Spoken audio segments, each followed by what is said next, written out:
नामावली का जब गान करते हैं तो शिल्पिल्ले बाई का स्मरण आता है उसमें। सुत बिस दियो पूज शिल्पिल्ले भक्ति रशीली पाई। देखो कितना विश्वास होता है भक्त को, कैसा वो श्रद्धावान होता है। एक राजकुमारी और दूसरी एक जमींदार की पुत्री, दोनों को मित्रता थी। एक दिन राजा के यहां भगवत प्रेमी महात्मा आए। वो संत सेवी राजा थे। महात्मा जन आते रहते थे और महात्माओं का कार्य ही होता है निरंतर अपने प्रभु की सेवा और सुमिरन में मगन रहना। सेवा सुमिरन ये बहुत बड़ी सामर्थ्य है।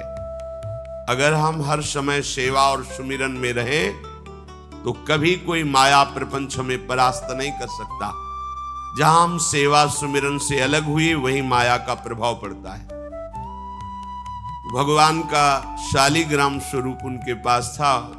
खूब भाव से सेवा कर रहे थे और नवीन अवस्था की कोमल हृदय वाली ये दोनों सखियां देख रही थी। इनके मन में आया ऐसे हम भी ठाकुर सेवा करेंगे। देखने से सुनने से हमारे हृदय में प्रभाव पड़ता है। गंदी बातें देखेंगे, गंदी बातें सुनेंगे, उसी का चिंतन होगा, हृदय गंदे आचरणों की प्रेरणा वाला बन जाएगा। अगर हम भागवतिक बातें सुनेंगे, भागवतिक दर्शन करेंगे तो भागवतिक चिंतन होगा, हृदय भागवतिक प्रेरणा वाला बन जाएगा। कई दिन संत भगवान रुके, रोज सेवा कीर्तन कथा। सरल हृदया उन दोनों सखियों में बात आई कि चल करके संत भगवान से कहते हमको भी ठाकुर जी दीजिए। दोनों ने चरण पकड़कर प्रार्थना की, गुरुदेव हमारे हृदय में भी इच्छा हो रही कि हमें ठाकुर सेवा मिले। अब दोनों बच्चे ही थे। संत भगवान ने विचार किया सेवा पद्धति में बहुत सावधानी की आवश्यकता होती है। अभी ये बच्चे हैं, कहीं सेवा अपराध न बन जाए। सेवा अपराध भी होता है। उपासना में चलने वाले उपासक को सेवा अपराध और उप सेवा अपराध 32 ये 64 इन पर सावधान रहना चाहिए। ये गलती नहीं होनी चाहिए। जैसे आप ठाकुर सेवक हैं, अपने घर में सेवा विराजमान किए हुए हैं। अब जैसे आपको ठाकुर जी के दर्शन के लिए जाना है, जहां तक ठाकुर जी के दर्शन करने के लिए जाना है, हो सके तो पादुका न पहने, नंगे पैर दर्शन करने जाए। यदि आप में ऐसी सामर्थ्य नहीं है किसी कारण से, तो सीढ़ियों में पादुका नहीं पहनना चाहिए। जहां से मंदिर की सीढ़ियां हैं, पादुका उतार कर माथा रखकर सीढ़ी में फिर चढ़ना चाहिए। खड़ाओं या पादुका पहन करके श्री विग्रह के दर्शन करने के लिए जाने में फिर अपराध लगता है। अरे अपने मालिक के दर्शन करने जा रहे हैं, स्वामी के दर्शन करने जा रहे हैं, प्रभु के दर्शन करने जा रहे हैं, तो अपनी कुटिया से और मंदिर तक नंगे पैर जाना चाहिए। ये भावना रखनी चाहिए। भरत जी जा रहे हैं प्रभु के दर्शन करने के लिए, अयोध्या से पैदल ही चले थे, तो सुकुमार चरणारविंद तो बड़े बड़े फफोके छाले पड़ गए थे। वशिष्ठ जी ने देखा, सबने मिलकर भरत जी से कहा पालकी पे बैठ जाइए। तो उन्होंने कहा हाँ, मेरे प्रभु यहां नंगे पैर चले हैं और मैं पालकी पे बैठ जाऊं? उचित तो यह है कि अपने प्रभु के दर्शन के लिए मैं जा रहा हूं, तो जहां जहां प्रभु के चरण पड़े वहां मेरा शीश पड़े, अर्थात सिर भर जाऊं। उचित मोरा सबते सेवक धर्म कठोरा। यहां मैं सर के बल चल के जाऊं पर असमर्थ हो। तो आप कह रहे हैं पैर में छाले पड़ गए, आप सवारी में बैठ जाइए। ऐसा नहीं हो सकता। तो अपने प्रभु के दर्शन करने के लिए जब जाए तो हो सके सामर्थ्य हो तो पादुका न पहने, कोई खड़ाऊं चप्पल जूता आदि ना पहने। अगर पहने हैं तो बस सीढ़ी तक ही पहन कर जाए, ऊपर सीढ़ियों के नहीं। इतने सुकुमार मत बनो, ये आग में जलाया जाएगा शरीर, ये गाड़ दिया जाएगा शरीर, इससे ज्यादा प्यार ना करो।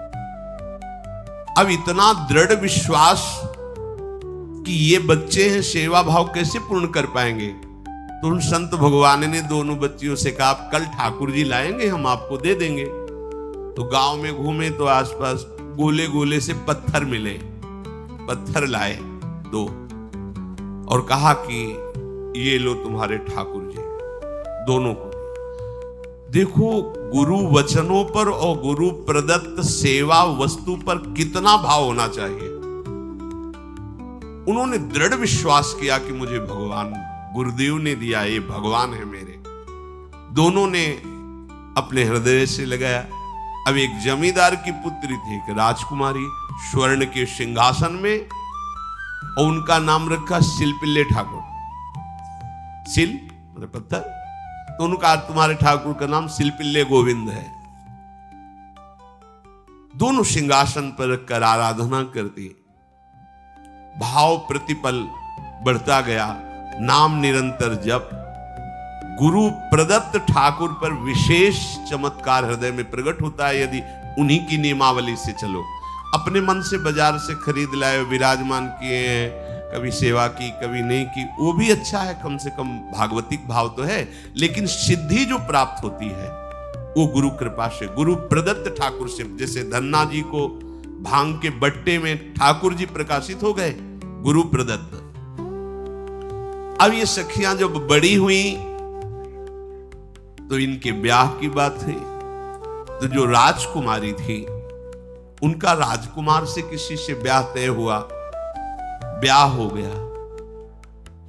अपने माता पिता से जब विदाई ली तो अपने ठाकुर जी को जो सिंहासन में थे, सिंहासन से एक सुंदर पेटी में से और गोद में रखा, और अंदर ही अंदर जल रही है कि प्रभु मैंने प्रीतम आपको माना है, संसार के व्यवहार में ये प्रीतम बना हुआ है, पर प्रभु हमारे प्रीतम दो नहीं हो सकते, हमने हृदय से आपको माना। इसी विचार में वो बड़ी उदास है। पहले पालकियों में ऐसा राज सैनिक चल रहे हैं, पालकियों में वो बहू जा रही है और राजकुमार घोड़े पर। राजकुमार बार बार पालकी के समीप जाता, दर्शन करने की इच्छा होती है ना, तो उदास देखता, मन में बड़ी गिलानी हुई। उसने कहा, एक नदी थी, उसने कहा यहां हम थोड़ी देर विश्राम करना चाहते हैं, राजकुमारी की पालकी रखी जाए और सैनिक दूर खड़े हो। तो राजकुमार वैसे ही आज्ञा हुई। तो बात करना चाहते हैं, पर वो ना देखती है और ना बात करती है। और इतना सुंदर रूप, क्योंकि ब्रह्मचारिणी और भगवत आराधना। अब उसके हृदय में जलन हुई कि ऐसा क्या है जो हमसे बात नहीं कर रही। बस बार बार ऐसे पिटारी खोल के ऐसे ठाकुर जी को देखती। नाम जप और सेवा के प्रभाव से वो सिल नहीं रह गया था, वहां उसको सांवरे श्याम सुंदर की झांकी मिलती थी। जब अपने शिलपिल्ले ठाकुर जी को देखती तो ललित त्रिभंगी श्री लालजू महाराज श्याम सुंदर दिखा, अत्यंत आसक्ति। गुरु प्रदत्त किसी भी शब्द में, किसी भी वस्तु में दिव्यता होती है, बस हमारी भावना होनी चाहिए। अरे बोले ये हम नहीं दे सकते, ये गुरु प्रदत्त है, नहीं हम प्राण दे सकते हैं, लेकिन ये नहीं। जिसका गुरु वचन पर, गुरु प्रदत्त वस्तु पर, गुरु प्रदत्त ठाकुर पर दृढ़ निष्ठा हो गई, वही सिद्ध हो जाता है। अब उसने समझ लिया कि पिटारी में जो कुछ है यही हमारे और राजकुमारी के बीच में बाधा है। दो चार दासियों को बुलाया और कहा इनको बातों में उलझाओ, पिटारी पीछे हमें दो। और प्रवीण दासियां उनको विनोद भाषा में, हंसी मजाक में बात, लेकिन वो उदासीन। धीरे से गोद में पेटी थी, ले ली, हम लिए हुए हैं, आप बातचीत में सारा, और पेटी उनको दे दी। राजकुमार ने राजकुमारी से कहा यही पेटी तो हमारे आपके बीच में बात, फेंक दी नदी में। अब तो जो उसके हृदय में पीड़ा हुई, भारी व्याकुलता। अब राजकुमार है, सैनिकों के साथ तुरंत पालकी उठवाई, महल ले गया। पर वो आसक्त है, इतनी सुंदर राजकुमारी, क्योंकि भागवतिक तेज से संपन्न में आकर्षण होता है। राजकुमारी ने कहा, यदि हमारे ठाकुर नहीं तो मैं नहीं। आज से अन्न जल त्याग, प्राण त्याग दूंगी अगर हमारे ठाकुर जी हमारे समीप नहीं तो। आज से अब एक बूंद पा कैसे पिए? अपने ठाकुर को भोग लगा के पाला है और ठाकुर जी फेंक दिए गए। भारी व्याकुलता, जैसे मीरा जी कहते, दृश्य बिन दुख न लागे नहीं। न रात में नींद है, न दिन में अन्न जल है, व्याकुलता। अब भयभीत हो गया राजकुमार। पूरा महल इस विषाद से हो गया कि अगर नवीन राजकुमारी प्राण त्याग देती है तो क्या होगा लोक समाज में। ये अभी नवीन राजकुमारी गई, ये लोग ऐसे निर्दयी हैं कि ऐसा व्यवहार किया कि उसने प्राण त्याग दिया। राजकुमार घुटने में आ गया। घुटने टेक कर राजकुमारी से कहा, मैं तुम्हें दुखी नहीं करना चाहता, पर मैं तुमको छोड़ भी नहीं सकता। अब हमें आप वो उपाय बताओ जिससे आप मुस्कुरा दो, आप प्रसन्न हो जाओ। तो उनका, हम अपने ठाकुर के बिना जीवित नहीं रह सकते। यदि आप हमें जीवित देखना चाहते तो हमारे ठाकुर जी ला के दो।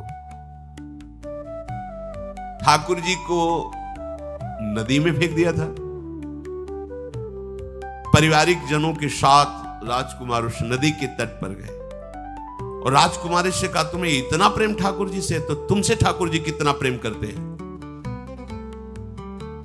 अगर तुमसे ठाकुर जी प्रेम करते हैं तो मुझे प्रमाणित कर दो, तो मैं जीवन भर तुम्हारी आज्ञा में रहूंगा। अच्छा, तो तुम ये देखना चाहते हो कि ठाकुर जी हमसे कितना प्रेम करते हैं? हाथ फैलाया और आर्त भाव से पुकारा कि गोविंद, अब आपके बिना मैंने जीवित नहीं रहना। अंदर से जेव ही प्रार्थना की तो जल से सिंहासन सहित सिलपिल्ले भगवान जैसे कोई वायु के प्रवाह में आ रहा हो, ऐसे आए और छाती से चिपक गए। पूरा परिवार, राजकुमार ये देख रहा था। हृदय से ठाकुर जी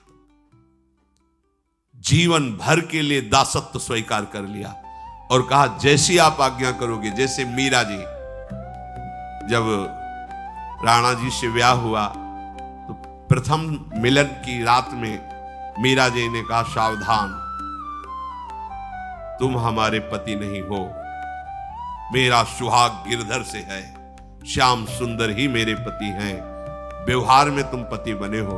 यदि हमारी बात समझ पा रहे हो तो जीवन में कभी हमारा स्पर्श मत करना। ये जीवन केवल गिरधर के लिए, दूसरे के लिए नहीं। उतर गए शैया से और जैसे सेवक होता है, बोले, अहो भाग्य, मुझे ये सौभाग्य मिला कि इतनी महाभाग्यवती की सेवा करने का। एकांत में मैं सदैव तुम्हारे शिष्य की तरह बर्ताव करूंगा, पर समाज में तुम्हें बहू की तरह बर्ताव करना होगा, नहीं तो लोग जीने नहीं देंगे। समाज में पत्नी की तरह और एकांत में गुरु शिष्य के। तुम हमारी गुरु होगी और हमसे ऐसा ही बर्ताव राणा ने जी, ऐसा ही उस राजकुमार ने दी। हमारी भागवतिक निष्ठा ऐसी होनी चाहिए कि जो गुरुजी ने मंत्र दिया है, जो गुरुजी ने उपासना दी है, उसमें दृढ़ विश्वास होना चाहिए। हमारे अंदर किंचन मात्र फिसलाव नहीं होना चाहिए। और आ गए जो महामहिम सूत्र है, जब तक हमारा मन प्रभु में समर्पित ना हो जाए तब तक पाप होने की संभावना होती है। बड़े बड़ों से चूक हो जाती है। इसमें यह नहीं कहा जा सकता कि हम इतने वर्ष से साधन में लगे, हमसे चूक नहीं होगी, ये तो भूल जाना। बड़े बड़ों से चूक करवा देना माया का कार्य होता है, पर जिनका मन प्रभु को समर्पित हो गया है उनसे चूक नहीं हो सकती। इसलिए जो अगला सूत्र वर्णन किया कि जितने भी पापाचरण होते हैं वो सब मेरे से होते हैं, ऐसा उपासक दृढ़ निश्चय करे।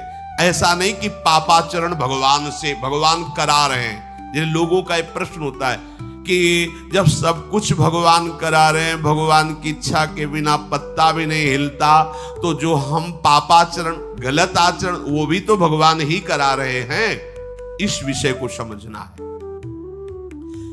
आज के समाज का जो मानसिक स्तर है, जब हम त्याग की बात करते हैं कि गंदे आचरण नहीं करने चाहिए, तो जो समझाया जाता है और जो समझ है आज की आधुनिक, वो ये समझ है कुछ ऐसे जनों ने ये निर्धारित भी किया है कि बहुत भोग कर लेने पर फिर समाधि की प्राप्ति होती है।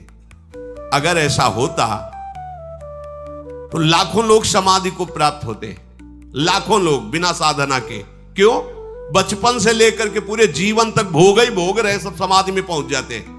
प्रायः सबके दिमाग में बात बैठी है कि अगर हम भोग ले तो हम मन को समझा सकते हैं, लेकिन आप बात अनुभव की समझ लीजिए कि आप भोगने के लिए जो ही गए तो मन के गुलाम बन करके गया, वो कभी तुम्हें मुक्त होने का अवसर नहीं देगा।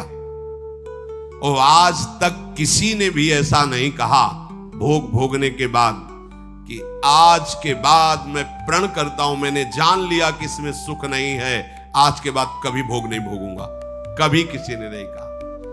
सबको इस दलदल में गिरने के बाद सदगुरु या भगवान ने ही निकाला है, स्वयं आज तक कोई निकल नहीं पाया, कोई नहीं निकल पाया। ये ऐसा दलदल है। पर लोगों की भ्रांति रहती है कि ये जो मेरा मन जिन भोगों के लिए लालायित हो रहा है, उन भोगों को खूब भोगूं, फिर बाद में अनुभव जब हो जाएगा तब हम इनका त्याग करके फिर भजन मार्ग में चलेंगे।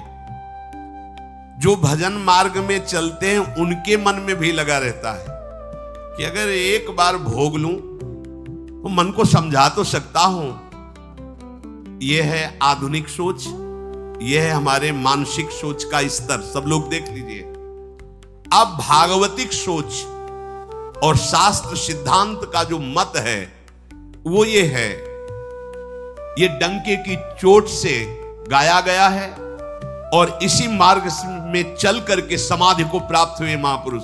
एक भी कोई ऐसा समाधिस्थ महापुरुष बता दिया जाए विश्व में जिसने भोगों के भोगने के बाद समाधि को प्राप्त हुआ हो। जैसे हम भोजन कर लेते हैं तो लगता है अब कुछ नहीं, लेकिन 6 घंटे व्यतीत होते होते पर्चा बन जाएगा कि ये चीज फिर चाहिए खाने को। ऐसे ही कोई भोग भोगने के बाद कुछ क्षण के लिए उससे विरति हो जाती है, ठीक है, लेकिन फिर कुछ मिनट होने के बाद फिर नई स्फुरना, नया संकल्प, नई क्रिया, नई भोग वासना सब हृदय में देख लो। इसके लिए किसी और से सलाह लेने की जरूरत नहीं। इसलिए ये जो संतों का मत है, शास्त्र का मत है कि भोगों के भोगने से भोग वासना दृढ़ होती है, कामना बढ़ती है, ना कि शांति मिलती है। लेकिन आधुनिकता में भोगों को भोगने से शांति मिलती है, ऐसी धारणा बनी हुई है और ये गलत है। और ये इतनी गलत हो जाती है कि हम हत्या करने लगते हैं, हिंसा करने लगते हैं, पूज्य जनों के साथ दुर्व्यवहार करने लगते हैं। आज तक भोगों में इति नहीं हुई। देवयानी जी भगवान शुक्राचार्य जी की पुत्री हैं। वो इतनी सुंदर हैं कि कोई अप्सरा भी उनसे होड़ नहीं कर सकती, क्योंकि भगवान शुक्राचार्य की पुत्री जितेंद्री, पवित्र, भगवद आराधन संपन्न। बड़ा प्रसंग है, उसको ना लेते हुए हम सारांश में बता रहे। वृषपर्वा की पुत्री शर्मिष्ठा, ये असुर राजकुमारी है। दैत्यराज वृषपर्वा, उनकी पुत्री शर्मिष्ठा, और दैत्य गुरु भगवान शुक्राचार्य, उनकी पुत्री देवयानी बड़े समाज के साथ जंगल में गई हुई थी। एक बड़ा दिव्य सरोवर था, तुलसी में सब राजकुमारियां स्नान कर रही थी। अचानक वहां से कोई महात्मा निकले तो जल्दी में सबने वस्त्र धारण किए। तो शर्मिष्ठा के वस्त्र देवयानी ने और देवयानी के वस्त्र शर्मिष्ठा, वो महात्मा निकल गए। वहां कोई उनको टिकना तो था नहीं।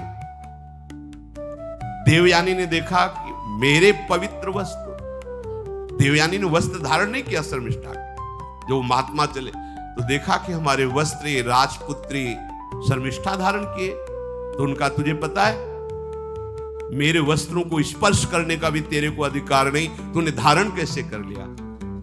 तो उनका, ज्यादा मत बोल, इतना गुमान करके मत बोल। जैसे सब सेवक पलते हैं मेरे महाराज से, ऐसे तेरा पिता और तू भी मेरे महाराज के द्वारा ही पोषित है, क्योंकि वो तो राजा है, सारी सेवाएं वही देते हैं। ऐसा नहीं बोलना चाहिए, क्योंकि गुरु पुत्री है, आचार्य पुत्री है और सम्माननीय है, पर ऐसा वो बोल गई शर्मिष्ठा। देवयानी ने कहा, तुझे पता है अगर मेरे पिता की दृष्टि बदल जाए तो 2 मिनट में देवता तेरे पिता सहित संपूर्ण राज्य को नष्ट कर देंगे। मेरे पिताजी के भय से ही देवता आक्रमण नहीं कर। शुक्राचार्य मंत्रवेत्ता है। ज्यादा बात बढ़ गई तो राजकुमारी का शासन चलता है। उसने कहा इस गुरुपुत्री को उठाकर कुएं में डाल दिया जाए, और उस समय वस्त्र धारण नहीं की हुई थी, उनको उसी स्थिति में डाल दिया गया और वो चली गई। उसी समय शिकार खेलने के लिए महाराज ययाति चक्रवर्ती सम्राट तो आवाज सुनी। सैनिकों ने बताया कि कोई देवपुत्री है, दिव्य तेज प्रकाशित हो रहा है उनके शरीर से, और दूर से देखा है ऐसा लग रहा है कि शायद वो वस्त्रहीन भी है। उन्होंने कहा तुम लोग दूर जाओ, और स्वयं महाराज ययाति गए और उनको तो जब हाथ पकड़ के निकाला और अपने वस्त्र से उनको आवेष्टित किया तो उन्होंने कहा कि हमारी आर्य मर्यादा है, एक बार आपने हमारे शरीर को देख लिया और हमारे हाथ को पकड़ लिया, अब आप हमारे जीवन भर के लिए पति स्वरूप हैं, स्वीकार कीजिए। तो उन्होंने कहा कि देवपुत्री मैं तो आपका परिचय भी नहीं जानता हूं, आप कौन हैं? तो उन्होंने कहा भगवान शुक्राचार्य की पुत्री देवयानी। घुटने पे हो गए तत्काल। उन्होंने कहा इतने बड़े महापुरुष की पुत्री के साथ मैं ब्याह कर सकूं, मेरी सामर्थ्य नहीं, क्योंकि मैं क्षत्रिय कुल में प्रकट हुआ राज परिवार से हूं, और वो तो देवताओं के द्वारा भी वंदनीय है शुक्राचार्य जी। तो उनका आप निश्चिंत रहो, ये विषय मैं संभालूंगी, पर आप मेरे पति हैं, ये स्वीकार कीजिए। बोले यदि शुक्राचार्य जी इस पर राजी हैं तो हम ये बात स्वीकार करते हैं। शुक्राचार्य जी विलंब होने के कारण व्याकुल ही थे। देवयानी जी ययाति जी को लेके गई। बड़ा प्रसंग है, पर उन्होंने कहा जब आप राजी हैं तो हम राजी हैं। शुक्राचार्य जी राजी हुए और वृषपर्वा को सूचना दिया कि मैं तुम्हारे राज्य को त्याग कर जा रहा हूं। वो तो तत्काल आकर चरणों में गिरे, महाराज आपके बिना मेरा अस्तित्व क्या है, आप कैसे राजी हो सकते हो? बोले मेरी पुत्री को दिगंबर करके कुएं में डाल दिया गया, मैं इस अपराध से बिल्कुल तुम्हें माफ नहीं कर सकता। बोले कोई उपाय? तो बोले देवयानी बोले। तो देवयानी ने कहा तुम्हारी पुत्री हमारी दासी होकर चले तो मैं तुम्हें क्षमा कर दूंगी। बोले बिल्कुल ठीक, तथास्तु। पूरे राज्य की रक्षा के लिए राजकुमारी शर्मिष्ठा को देवयानी की दासी भाव में अब महाराज ययाति के महल पे पहुंचे। देवयानी ने कहा कि ये जो दासी भाव में आई हुई है ये सर्वांग सुंदरी है, और आपका कभी मन उधर चलना भी नहीं चाहिए, अगर चलेगा तो आप हमारे दंड के पात्र बन जाएंगे। स्वीकार कर लिया और बहुत दूर उनके लिए महल का निर्माण करवाया, और वो सेवा में आती है। कुछ समय के बाद जब देवयानी जी के पुत्र हुए तो वन विहार के लिए अपने पुत्रों को लेकर चली, तो उधर शर्मिष्ठा के 2 पुत्र हो चुके थे, इनको पता भी नहीं था, और वो दौड़ कर आए, ययाति को पिताश्री कह करके आलिंगन किया, छोटे छोटे बच्चे। देवयानी ने कहा कि हमने कहा था तुम्हें देखना भी नहीं है, और ये किसके पुत्र हैं? शर्मिष्ठा मुस्कुरा रही थी। देवयानी ने कहा अब तुम्हें दंड देंगी ही देंगी, और चली गई भगवान शुक्राचार्य जी के पास। ययाति भयभीत होकर के गए और शुक्राचार्य से प्रार्थना करे क्षमा कीजिए मुझसे गलती हो गई। और शर्मिष्ठा से ऐसे नहीं मिले। शर्मिष्ठा ने कहा था कि आप जानते हैं कि मैं दासी नहीं हूं, मैं राजकुमारी हूं, ईर्ष्यावश दासी बना करके लाई गई हूं, और मेरी सखी के पति हो इसलिए आप मेरे भी पति हो, मेरा अधिकार है आपसे संतान उत्पन्न करने का, शास्त्रीय सिद्धांत है। शुक्राचार्य जी ने कहा कि जो देवयानी कहेंगी वही हम मानेंगे, क्योंकि मेरी पुत्री है। क्या चाहती हो? तो बोले पुरुषत्व से इनको हीन कर दो। गुस्सा में आके शुक्राचार्य जी ने कहा तथास्तु। उसी समय महाराज ययाति पुरुषत्व से हीन हो गए और वृद्धावस्था छा गई शरीर में। अब ययाति ने कहा अब सुखी रहोगे तुम। अब देवयानी को भी होश आया कि ये तो क्या हमने अपना ही सर्वनाश कर लिया। कहा पिताजी अब इसका सुधार कैसे होगा? तो बोले जो पुत्र अपनी यौवन अवस्था दे देगा वही यौवन अवस्था इनके ऊपर आ जाएगी, वृद्धावस्था उसके पास चली जाएगी। महाराज ययाति ने अपने बड़े पुत्र यदु जी से कहा, तो उन्होंने कहा इसका प्रयोग कहां होगा? मां के साथ कदापि नहीं।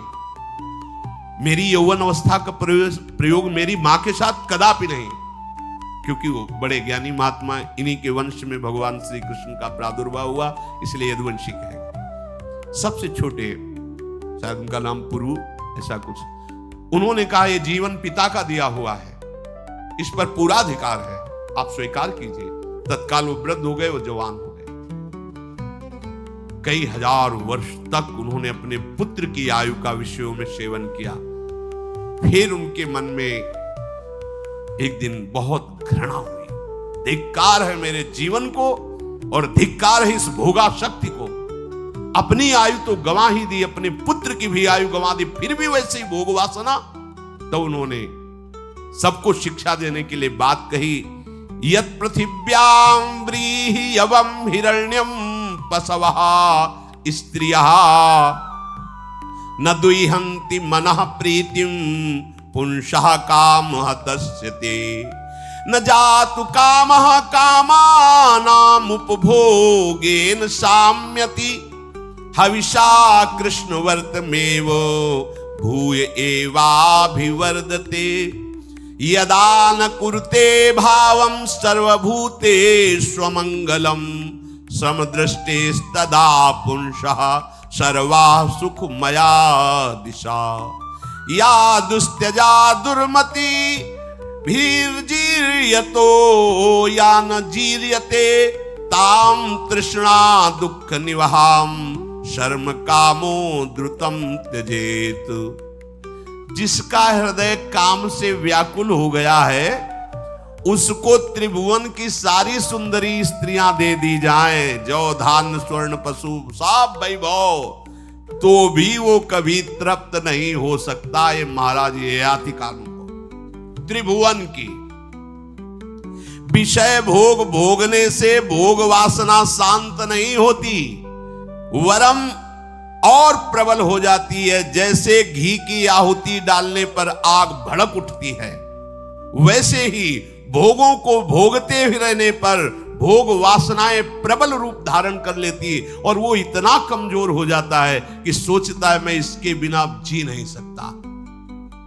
जब मनुष्य किसी भी प्राणी से राग कर बैठता है तो उसके हृदय की सामर्थ्य नष्ट हो जाती है। किसी भी, देखो ना, छोटे छोटे नशाओं में इतना हम आसक्त हो जाते हैं, अब हम इसके बिना जी नहीं सकते।